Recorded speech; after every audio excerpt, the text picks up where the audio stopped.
This channel does not promote any violent, harmful, or illegal activities. All content provided by this channel is meant for an educational purpose only. Top quality और consistent performance के लिए सिर्फ silver pump नाम याद रखना। নমস্কার, দেখছেন টিভি9 বাংলা। আপনাদের সঙ্গে রয়েছে আমি সম্প্রীতি। শুরু করছি 11টা 11। আর শুরুতেই যে খবরের দিকে আমাদের নজর থাকছে, বাংলায় এসআইআর এর প্রস্তুতি শুরু করেছে কমিশন। আর স্বরাষ্ট্র সচিবের চিঠির উত্তরে জানালেন মুখ্য নির্বাচনী আধিকারিক।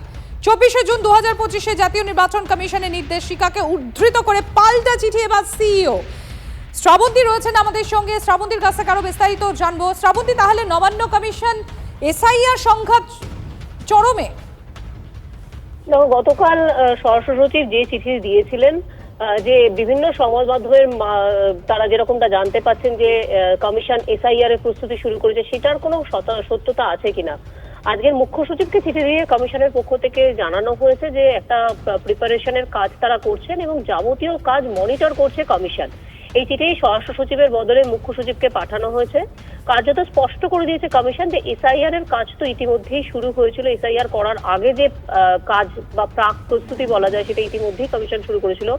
আজকের নবান্ন যে উত্তর গতকাল চাওয়া হয়েছিল নবান্নর পক্ষ থেকে, সেই উত্তর দিয়ে আরেকবার নিজেদের প্রস্তুতি সম্পর্কে জানিয়ে দিল কমিশন। সম্প্রীতি। আর শ্রাবন্তী, সেক্ষেত্রে আরো একটা বিষয় একটু জানতে চাইবো। এই যে নির্বাচন কমিশন যে এসআইআর প্রসিডিংটা শুরু করে দিয়েছে, সেখানে রাজ্যের তরফ থেকে যা যা স্ট্যান্ড নেওয়া হচ্ছে বা চিঠির মাধ্যমে যে বিষয়গুলো তুলে ধরা হচ্ছে, এটা কি এখতিয়ারের মধ্যে আসে?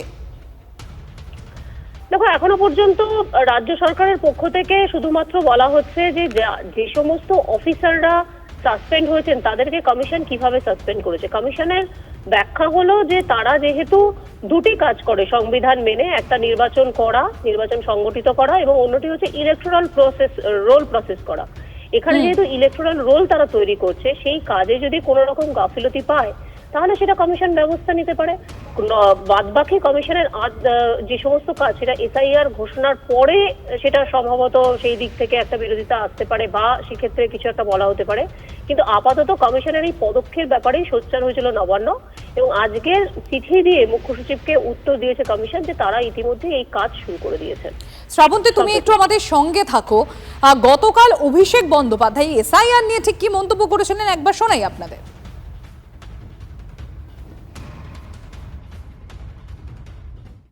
একটা এক্সারসাইজ যেটা করতে 2 বছর লাগে, সেটা আপনি 1 মাসে করবেন কি করে বা 2 মাসে করবেন কি করে? লাস্ট যখন এসআইআর হয়েছিল 2002-এ হয়েছিল, আর লিস্ট বেরিয়েছিল 2004-এ। আর আপনি যদি বলেন যে ভোটার লিস্টে গড়মিল রয়েছে, তাহলে এই ভোটার লিস্টের নিরিখেই তো 2024 সালে সরকার নির্বাচিত হয়েছে, তাহলে তো সেই সরকার অবৈধ। এসআইআর বা স্যাড, ইয়েস স্যাড বলে যারা নির্বাচন কমিশনের মতো প্রতিষ্ঠানকে বিক্রি করে দিয়েছে, আমরা তাদেরকে বলছি নো স্যার, এসআইআর বাংলায় হবে না। এই চুপি চুপি ভোটের কারচুপি আমরা বাংলায় করতে দেবো। আর একটা মানুষের ভোটাধিকার যদি এসআইআর এর নামে বাদ যায়, নির্বাচন কমিশন ঘেরাও করবো 1 লক্ষ বাঙালিকে নিয়ে। এদের ক্ষমতা থাকলে না আটকে দেখাবে। তৃণমূলের রাজ্য সহ সভাপতি জয়প্রকাশ মজুমদারের সঙ্গে আমরা টেলিফোনে যোগাযোগ করতে পেরেছি। জয়প্রকাশ বাবু, নির্বাচন কমিশনের তরফ থেকে পাল্টা চিঠি দিয়ে এবার জানিয়ে দেওয়া হয়েছে যে এই এসআইআর এর প্রস্তুতি ইতিমধ্যেই শুরু করে দিয়েছে নির্বাচন কমিশন। কিভাবে দেখছেন গোটা বিষয়টি? না, এখনো কোনো বিজ্ঞপ্তি দেয়নি। নির্বাচন কমিশনকে এসআইআর করতে গেলে প্রথমে বিজ্ঞপ্তি দিতে হবে, এবং এটার মধ্যেই আমরা ষড়যন্ত্রের ছায়া দেখতে পাচ্ছি যে কোনো বিজ্ঞপ্তি নেই, কাউকে জানানো নেই। নির্বাচন কমিশনের যারা প্রতিনিধি এখানে, সিইওর অফিস, তারা যদি দিল্লির নির্দেশে প্রস্তুতি শুরু করে, তাহলে এত চুপিসারে কেন, লুকোচুরি কেন, কি লুকাতে চাইছে এরা? কেন বিজ্ঞপ্তি নেই, পরিষ্কার পরিচ্ছন্নভাবে মানুষকে জানানো নেই? কারণ ভোটার লিস্ট মানে তো মানুষের অন্তর্ভুক্তি, মানুষের অধিকার, মানুষকে নিয়ে তো ব্যবস্থাটা। তো নির্বাচন কমিশন মানুষকে বাদ দিয়ে তারা লুকিয়ে লুকিয়ে বিজেপির নির্দেশে কি করতে চাইছে? যে প্রস্তুতি শুরু করলাম, বলুন না সকলের সামনে, এই প্রস্তুতিতে এত লুকোছাপা কেন? সামনে বিজ্ঞপ্তি দিন, পরিষ্কার করে বলুন আমরা এটাই করতে চাইছি।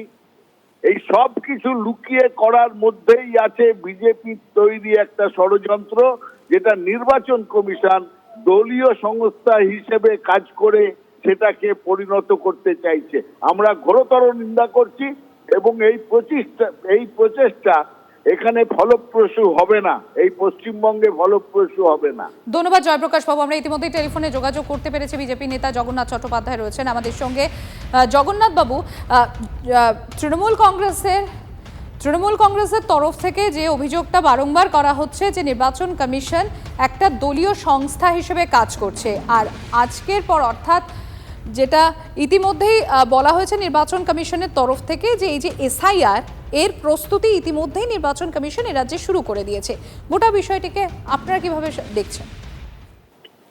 নির্বাচন কমিশন এসআইআর এর প্রস্তুতি শুধু পশ্চিমবঙ্গে করছে এমন নয়, নির্বাচন কমিশন সারা দেশেই এই এসআইআর বা স্পেশাল ইন্টেন্সিভ রিভিশনের প্রস্তুতি নিচ্ছে। পরবর্তী ধাপে বিহারের এক মাসের ক্লেমস এন্ড অবজেকশন কমপ্লিট হয়ে যাওয়ার পর সম্ভবত সারা দেশেই এই কাজ হবে এবং এটা 13তম বার এর আগে হয়েছে, 13 বার হয়েছে, এটা 14তম বার বা 14 বারের বার এটা হচ্ছে। এবং এর আগে যতবার এসআইআর হয়েছে সব কংগ্রেস সরকাররাই করেছে, জওহরলাল নেহরু থেকে শুরু করে 2002 সাল পর্যন্ত যা হয়েছে, যতবার হয়েছে অধিকাংশ ক্ষেত্রেই কংগ্রেস সরকারই এসআইআর করেছে। হঠাৎ করে বিরোধীদের আজকে কি হলো? তারা ভোটার তালিকা শুদ্ধিকরণে ভয় পাচ্ছে কেন? তৃণমূল কংগ্রেস কি মৃত ভোটারের ভোটে জিততে চায়? যে পশ্চিমবঙ্গের সংস্কৃতিতে আছে ভোটের দিন স্বর্গ নরক জাহান্নাম বেহেশত থেকে আমাদের পূর্বপুরুষরা ফেরত আসেন, ওই একটা দিন আসেন। দেখুন, তারা বার্ধক্য ভাতা পান না, বয়স্ক ভাতা পান না, ডিএ পান না, যারা পেনশন গ্রাহক যারা মারা গেছেন ডিএ পান না, কন্যাশ্রী পান না, লক্ষ্মীর ভান্ডার পান না, কিন্তু ভোট তারা দেবেনি। ভোট এলেই আমাদের পূর্বপুরুষরা, আপনি গয়াতে গিয়ে তাদের নামে পিণ্ডদান করে এলেও তারা নামবে, একদিন এসে এই ভোটটুকু দিয়ে এটা নাগরিক কর্তব্য পালন করে তারা চলে যাবে। ধন্যবাদ জগন্নাথ বাবু। রাখি বন্ধন অনুষ্ঠানে শুভেন্দু অধিকারী, দেখুন সেই ছবি।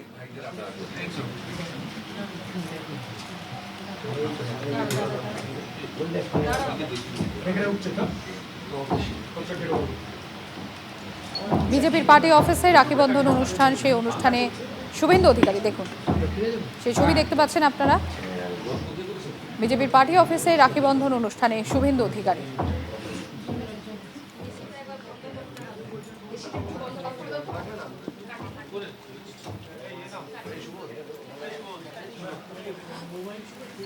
আজ তিলোত্তমার ধর্ষণ ও খুন কাণ্ডের 1 বছর এবং নবান্ন অভিযানে, এরপরেই তিনি নবান্ন অভিযানেও যোগ দেবেন শুভেন্দু অধিকারী। তার আগে বিজেপির পার্টি অফিসে রাখি বন্ধন অনুষ্ঠানে সামিল শুভেন্দু অধিকারী। নারীর সম্মান, কন্যার সুরক্ষা ফিরে আসে।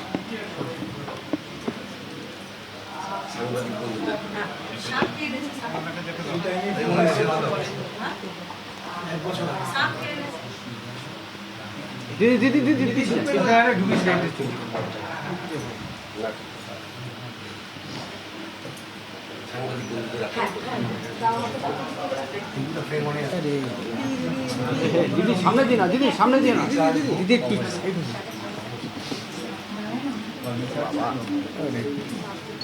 এই ক্যামেরা তুলছি। হ্যাঁ, এই ক্যামেরা তোলো। Thank you. ভালো থাকো, সুস্থ থাকো সবাই।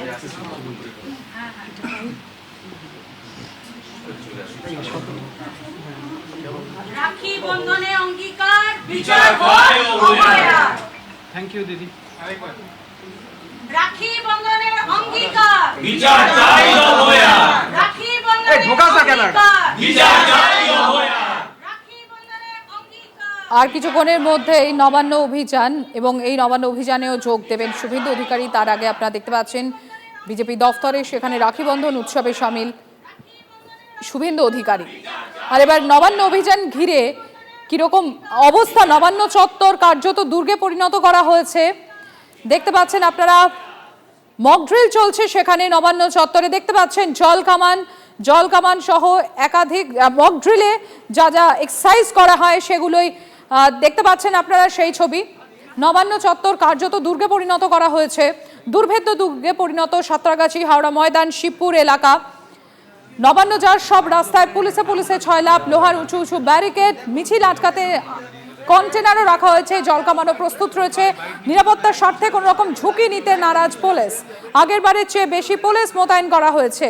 পুলিশের ব্যারিকেড, পিটিএস, সাঁতরাগাছি, মন্দিরতলা, ফরশর রোডে, হাওড়া ময়দানে ড্রোনের নজরদারি পুলিশের। দেখুন, একদিকে লাঠি ঢাল নিয়ে মক ড্রিলের ছবি আপনাদের সামনে তুলে ধরছি, অপরদিকে জল কামানের মক ড্রিল। দেখুন সেই ছবি। আজকের এই নবান্ন অভিযান ঘিরে কার্যত দুর্গে পরিণত করা হয়েছে নবান্ন চত্বর।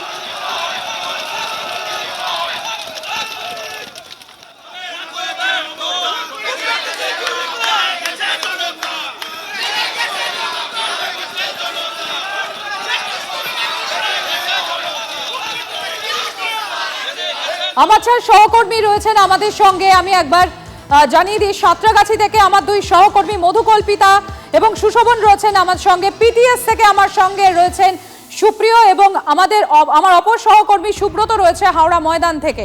আমি প্রথমেই একটু আমরা সাঁতরাগাছিতে চলে যাই, সেখানে কি চলছে, কি অবস্থা জানবো মধুকল্পিতার কাছ থেকে। মধুকল্পিতা, কি দেখছো? দেখো, এই মুহূর্তে আমি যেখানে দাঁড়িয়ে রয়েছি সাঁতরাগাছি, এই থেকে কিন্তু সোজা রাস্তাটা ঢুকে যাচ্ছে একবারে হাওড়া নবান্নর দিকে। তুমি দেখতে পাচ্ছ এই মুহূর্তে পুরো জায়গাটা গার্ডরেল দিয়ে ঘিরে দেওয়া হয়েছে। এখানে জল কামান দাঁড় করানো হয়েছে। পুলিশে পুরো এরিয়াটা কিন্তু এই মুহূর্তে ছয়লাভ। কোনোভাবেই যারা রয়েছেন অভিযানকারীরা, তারা যাতে এই ব্যারিকেডটা না টপকাতে পারে সে কারণেই কিন্তু এই উচ্চতার ব্যারিকেড তৈরি করা হয়েছে। দেখতেই পাচ্ছ ওদিকে জল কামান রয়েছে, পুলিশ রয়েছে এবং এই দিকটাতে, অর্থাৎ যে দিক থেকে আন্দোলনকারীরা আসবেন, কিছুটা এগিয়ে গেলেই বাঁ দিকে সাঁতরাগাছি বাস স্ট্যান্ড রয়েছে। সেই সাঁতরাগাছি বাস স্ট্যান্ড থেকে ধীরে ধীরে তারা কিন্তু এই চত্বর দিয়ে যাওয়ার চেষ্টা করবে। এই পুরো এলাকাটা কিন্তু এই মুহূর্তে পুলিশ মোতায়েন রয়েছে। আমার সহকর্মীকে বলবো একবার দেখানোর জন্য। চারিদিকে কিন্তু পুলিশে ছয়লাভ রয়েছে, পুরো চত্বরটা পুলিশ মোতায়েন করা হয়েছে এবং সবথেকে উল্লেখযোগ্যভাবে কোনো আন্দোলনকারী যাতে এই জায়গাটা না ভেদ করে যেতে পারে সে কারণেই কিন্তু পুরো যে জায়গাটা রয়েছে, একবার দেখো তুমি, এইখান থেকে শুরু করে একদম পুরো শেষ পর্যন্ত পুরো জায়গাটা পুরোটা একেবারে গার্ডরেল দিয়ে ঘিরে দেওয়া হয়েছে। একদম মানে বজ্র আঁটুনি যাকে বলে। মহুকল্পিতা আমাদের অপর প্রতিনিধি রয়েছে, আমার অপর সহকর্মী সুশোভন রয়েছেন আমাদের সঙ্গে। সুশোভন, তুমিও দেখাচ্ছিলে যে সাঁতরাগাছিকে কার্যত দুর্ভেদ্য দুর্গে পরিণত করা হয়েছে এবং সেখান থেকে নবান্ন প্রবেশের সমস্ত রাস্তা পুরোপুরি বন্ধ করে দেওয়া হচ্ছে। কি চলছে এখন, কতটা পুলিশে করা নিরাপত্তা দেখতে পাচ্ছ? কারণ সকাল থেকেই আমরা দেখেছি পুলিশের উচ্চপদস্থ আধিকারিকরা তারা বারবার এসছেন, এসে গোটা পরিস্থিতি তারা সরেজমিন তদন্ত করেছে।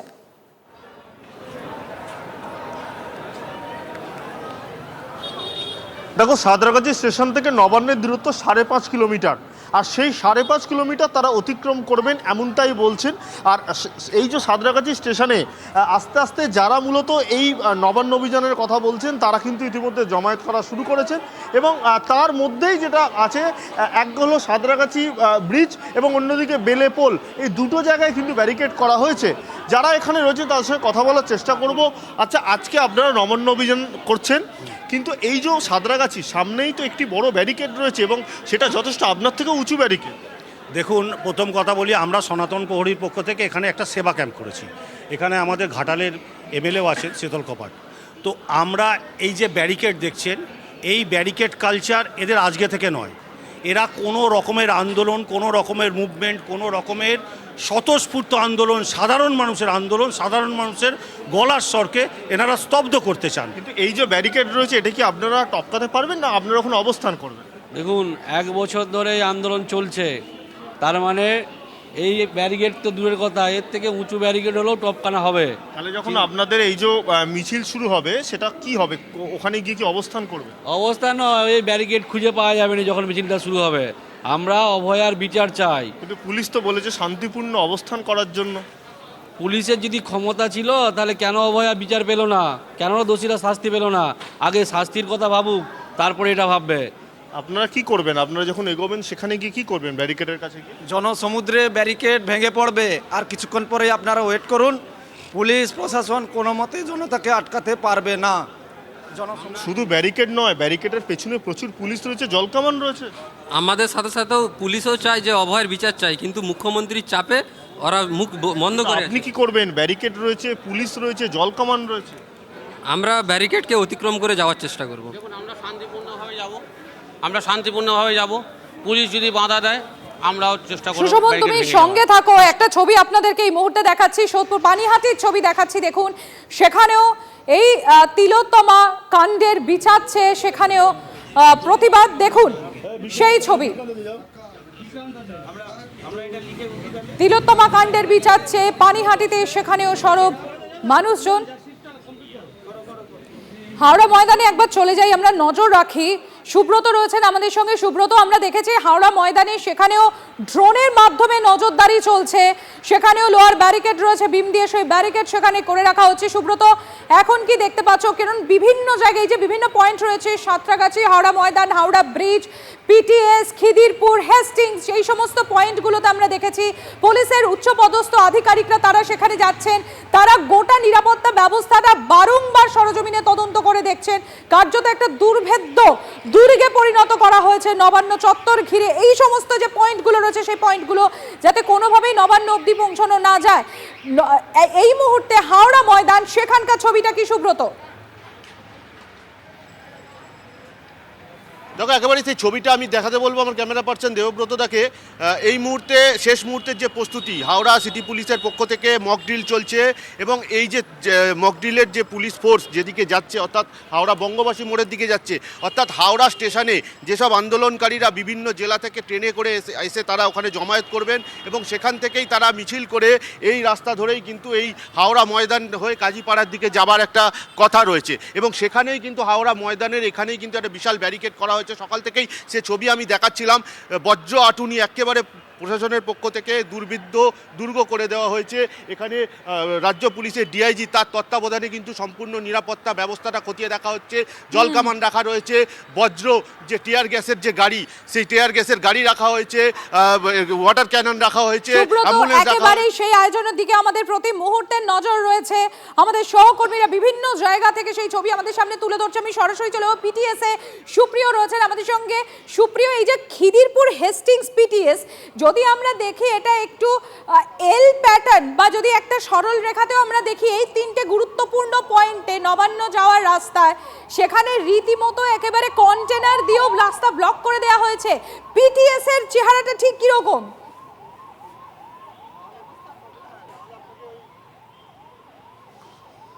দেখো, হাওড়া সিটি পুলিশ যেমন প্রস্তুত, তার পাশাপাশি কলকাতা পুলিশও কিন্তু তাদের সব রকম প্রস্তুতি সেরে নিচ্ছে।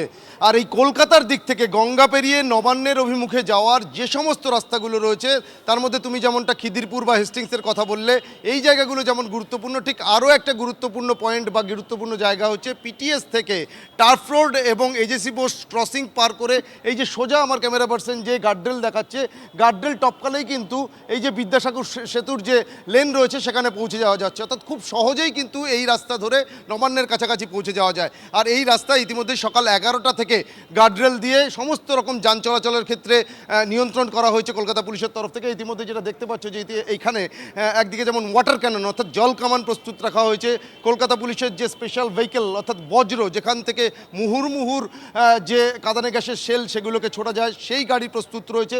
ঠিক তার পাশেই এটাই হচ্ছে প্রথম ব্যারিকেড। এই যে বাঁশ এবং লোহার গার্ডরেল দিয়ে প্রায় 2 মানুষ উচ্চতার যে ব্যারিকেড করা হয়েছে, এটা হচ্ছে প্রথম স্তরে থাকবে এবং তার পরবর্তীতে থাকবে এই বজ্র এবং ওয়াটার ক্যানন। এমনটাই কিন্তু এখনও পর্যন্ত আমরা পুলিশ সূত্রে জানতে পারছি। এবং এটাও যদি কোনোভাবে আজকের এই নবান্ন অভিযান কর্মসূচিতে যারা আন্দোলনকারীরা সামিল হবেন, তারা এই ব্যারিকেড বা জল কামানের বাধাকে উপেক্ষা করেও যদি সামনের দিকে এগোতে থাকে, সেক্ষেত্রে পেছনেই রয়েছে হচ্ছে তোমার কন্টেনার। ব্রিজের একেবারে ওঠার পরেই কন্টেনার দিয়ে সেই ব্রিজটাকে কিন্তু আটকে দেওয়া হয়েছে। অর্থাৎ খিদিরপুরে আমরা যেমন দেখিয়েছিলাম তোমাকে, ঠিক একইভাবে এখানেও ব্রিজের মাঝে কিন্তু পরপর সারিবদ্ধভাবে কন্টেনার। একেবারে সেই ছবি আমাদের সামনে সুপ্রিয় তুলে ধরছে, প্রতি মুহূর্তের ছবি আপডেট আপনাদের সামনে তুলে ধরছে TV9 বাংলা। দেখুন, আমাদের প্রতিনিধিরা বিভিন্ন জায়গায় রয়েছেন এবং সেকেন্ড হুগলি ব্রিজে ওঠার যে রাস্তাটা, সেকেন্ড হুগলি ব্রিজে ওঠার রাস্তা, সেখানে দেখুন পুলিশ নিরাপত্তা, দেখুন সেখানেও একটা কন্টেনার দাঁড় করানো হয়েছে। আংশিকভাবে যানবাহন চলাচল নিয়ন্ত্রণ করা হয়েছে সেখানেও। হেস্টিংস মোড় দেখুন,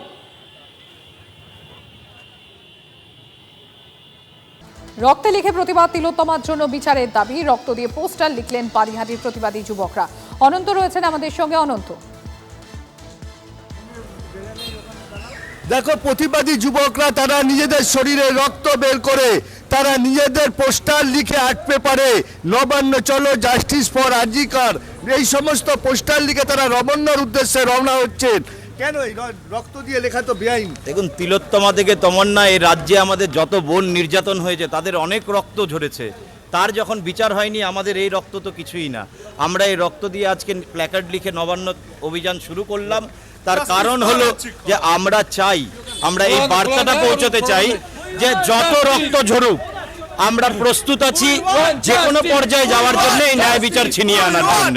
ন্যায় বিচার ছিনিয়ে আনতে তাদের এই রক্ত দিয়ে নিজের শরীরে রক্ত দিয়ে এই পোস্টার লেখা, তারা আইন বিরুদ্ধ হলেও তারা এরা আইন তারা বিচার তিলোত্তমা